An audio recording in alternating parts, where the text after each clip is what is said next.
Principais notícias do momento. Notícia número 1.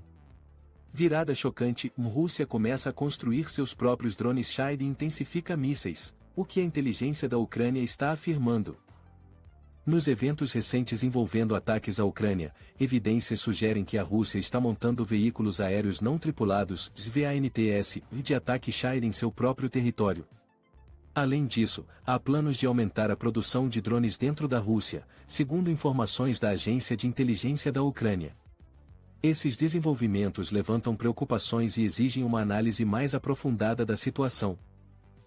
De acordo com Vadim Sibitskyi, representante da Agência de Inteligência da Defesa da Ucrânia, sinais surgiram indicando que a fase final de montagem dos VANTS Shahed está ocorrendo na Rússia. A presença aumentada de componentes russos nos drones também apoia essa afirmação. Além disso, a Rússia expressou sua intenção de expandir a produção de Shaheds em seu território.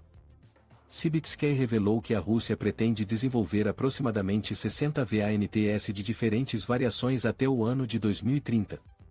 Além disso, dados de inteligência da Agência de Inteligência da Defesa indicam que a Rússia planeja fabricar 1.300 unidades dos drones Geran 2, também conhecidos como Shaheds, na segunda metade deste ano. A produção pretende utilizar componentes nacionais e estrangeiros. No entanto, Sibitskyi questiona a capacidade atual da Rússia de produzir um número tão significativo de VANTS. Para obter uma melhor compreensão, a Agência de Inteligência da Defesa da Ucrânia está coletando ativamente informações sobre as instalações de produção russas envolvidas na montagem desses drones, bem como as empresas que fornecem as partes necessárias. Em outro ponto, Sibitskyi também observou que, desde o início da primavera, a Rússia vem intensificando sua produção de mísseis. A produção projetada de mísseis para agosto inclui cerca de 118 mísseis, abrangendo Kinzhaus, Iskander-M, Iskander-K, Kalibr, KH-101 e o modificado KH-22, KH-32. Esses desenvolvimentos levantam preocupações sobre as futuras capacidades militares da Rússia e seu impacto potencial na segurança da Ucrânia e da região em geral. A Agência de Inteligência da Defesa da Ucrânia estima que a Rússia atualmente possua 585 mísseis com alcance superior a 500 km. O arsenal inclui aproximadamente 270 mísseis Iskander, 140 mísseis calibre cerca de 100 mísseis KH-101, KH-555 e KH-55 equipados com ogivas. Além disso, existem também 75 mísseis balísticos ar-terra Kinzhal e 150 mísseis KH-22, que a Rússia busca aprimorar. Estoques limitados e a produção de tipos específicos de mísseis têm levado a Rússia a reavaliar suas táticas de ataque. Agora, eles estão implantando uma variedade de classes de mísseis e enfatizando a precisão do alvo. É digno de nota que eles também estão investindo esforços significativos na determinação das rotas de voo ideais para mísseis de cruzeiro e VANTS, a fim de evitar as defesas aéreas ucranianas. Essa mudança nas táticas de ataque de mísseis pode indicar a intenção da Rússia de acumular armamentos antes do período outono-inverno, potencialmente levando a novos ataques aos sistemas energéticos da Ucrânia. No entanto, vale ressaltar que ataques massivos na escala vista em outubro, novembro e dezembro do ano passado, envolvendo o lançamento simultâneo de 70 a 100 mísseis, são considerados menos prováveis de ocorrer no momento. Diante desses desenvolvimentos, é crucial analisar as implicações para a Ucrânia e a região em geral. Essas ações da Rússia levantam preocupações sobre o aumento da militarização e possíveis ameaças à segurança da Ucrânia. É importante investigar as motivações e objetivos por trás da aceleração na produção de drones e implantação de mísseis pela Rússia. Além disso, entender as limitações de suas capacidades de fabricação é fundamental para avaliar a verdadeira extensão desses desenvolvimentos. Agora, voltamos a vocês, os telespectadores. Quais são suas opiniões sobre a montagem interna de VANTS Shahed pela Rússia e o aumento da produção de mísseis? Existem possíveis consequências que vocês preveem? Por favor, compartilhem suas opiniões e pensamentos na seção de comentários abaixo. Notícia número 2. Os Estados Unidos e o G7 podem reduzir os preços do petróleo russo?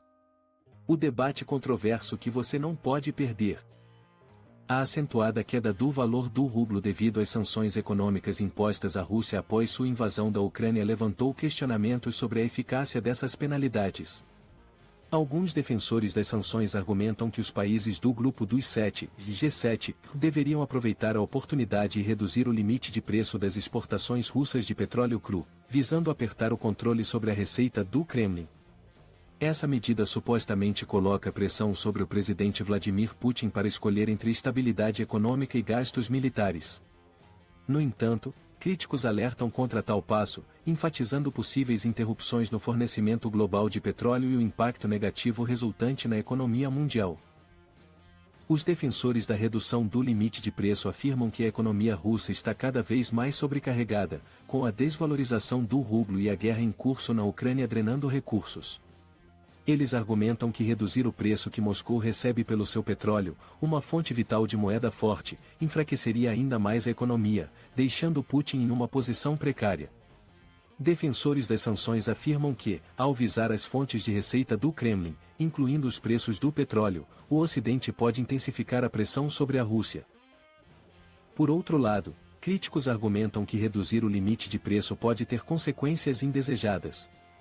Eles destacam a possibilidade de um aumento ainda maior no preço do petróleo global devido a preocupações com interrupções no fornecimento. Tal aumento poderia prejudicar os próprios países que impõem as sanções, ao mesmo tempo em que teria um impacto limitado na receita russa. Além disso, líderes globais, incluindo os países do G7, estão relutantes em ver os preços da energia subirem, dadas as preocupações com a inflação e suas economias domésticas. A eficácia do limite de preço tem sido objeto de debate desde sua implementação. Fatores como o embargo nas remessas de petróleo bruto por via marítima e reduções na produção pelo OPEP+ também influenciaram o preço que a Rússia recebe por seu petróleo. Apesar do limite de preço em vigor, o blend de Urals, principal exportação de petróleo da Rússia, tem sido negociado abaixo de $60 o barril. O G7 procurou limitar a receita russa mantendo o fluxo de petróleo para os mercados globais, temendo graves repercussões econômicas caso a Rússia reduza substancialmente as exportações. Críticos argumentam que o limite de preço tem se mostrado menos impactante do que o embargo no petróleo bruto por via marítima, pois não afetou significativamente as receitas de exportação de petróleo russo.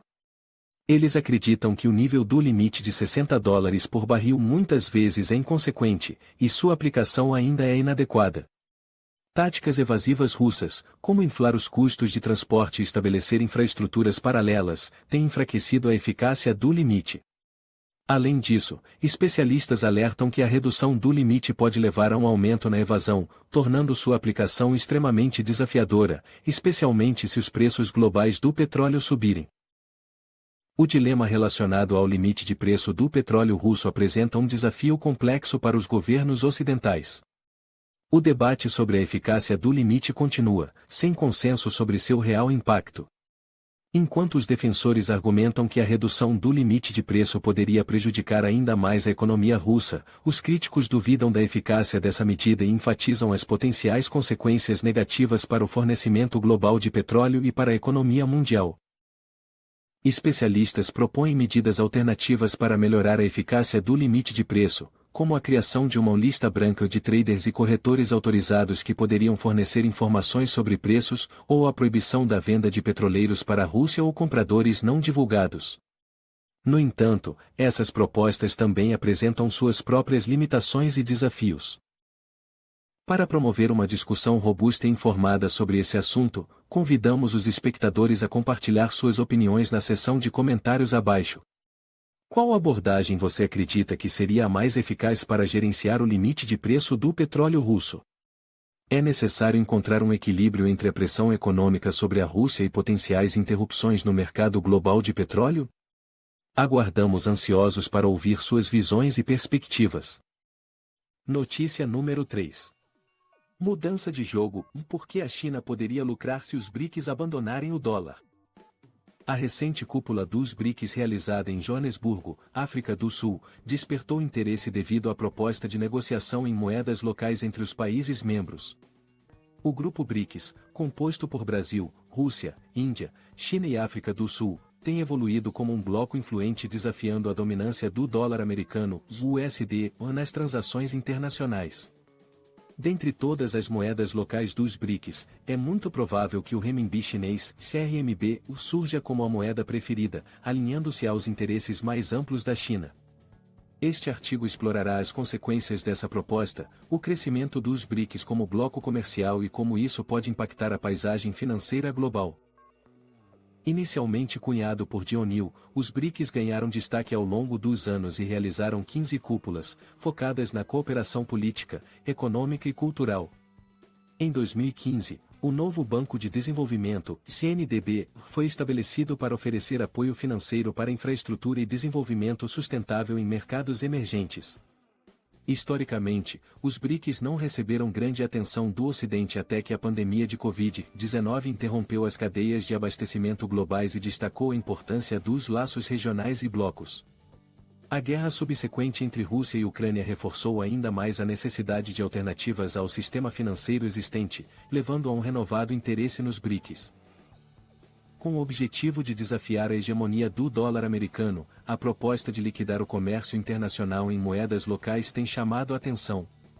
Uma análise da carteira de empréstimos do NDB revela que a maioria dos empréstimos é denominada em dólar americano, seguida pelo renminbi. A participação coletiva do PIB dos BRICS em relação ao PIB mundial aumentou de 12% em 2001 para 26% em 2022, acompanhada por um crescimento correspondente nas exportações e importações. O comércio intra-BRICS representa 10% do comércio total dentro do bloco. Embora discussões sobre a introdução de uma moeda comum dos BRICS tenham surgido antes, a ideia de liquidar transações em moedas locais parece ser mais viável. Considerando o papel da China no impulsionamento do crescimento dos BRICS, não surpreende que o renminbi provavelmente substituirá o dólar americano nas transações internacionais. A participação da China no PIB global aumentou de 6% em 2001 para 18% em 2022, com uma tendência ascendente similar em sua participação no comércio mundial. A China domina o comércio intra-BRICS, representando quase 50% dele. A proeminência do renminbi está alinhada aos esforços da China para enfrentar a hegemonia dos Estados Unidos e a supremacia do dólar americano. A China estabeleceu múltiplos fóruns e emprestou de forma agressiva em renminbi para países do sul da Ásia e África. No entanto, tais ações levantam preocupações sobre Pequim aproveitando-se dos BRICS para desafiar Washington.